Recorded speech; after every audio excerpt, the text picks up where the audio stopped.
दिशा सालियान प्रकरणी आदित्य ठाकरेंच्या अटकेची विधानसभेत नितेश राणेंची मागणी। विधानसभा सभागृहात सत्ताधारी आक्रमक।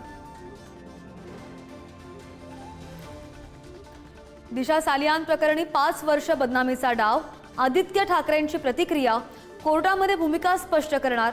सत्ताधाऱ्यांच्या आरोपांवर आदित्य ठाकरेंचं प्रत्युत्तर।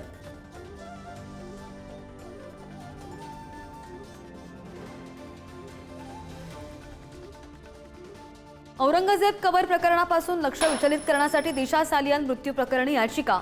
संजय राऊतांचा दावा। दिशाच्या वडिलांवर दबाव, राऊतांचा आरोप।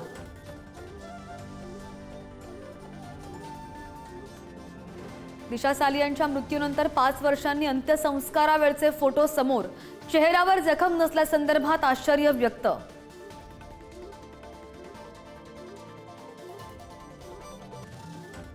मविया नेत्यांनी घेतली राज्यपालांची भेट। विधिमंडळाच्या कामकाजासंदर्भात केली तक्रार। सभागृहात विरोधकांना बोलू दिलं जात नसल्याचा महाविकास आघाडीच्या नेत्यांचा आरोप। नागपूर हिंसाचाराचा मास्टरमाइंड फहीम खानसह इतर आरोपींवर देशद्रोहाचा गुन्हा दाखल। आतापर्यंत 80 जणांना अटक। नागपूर पोलीस आयुक्तांची माहिती।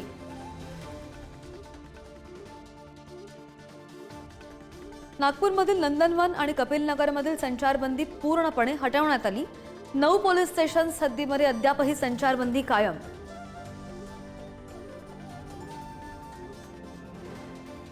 ढाकणे पितापुत्र मारहाण प्रकरणी सतीश भोसले उर्फ खोक्याला 14 दिवसांची न्यायालयीन कोठडी।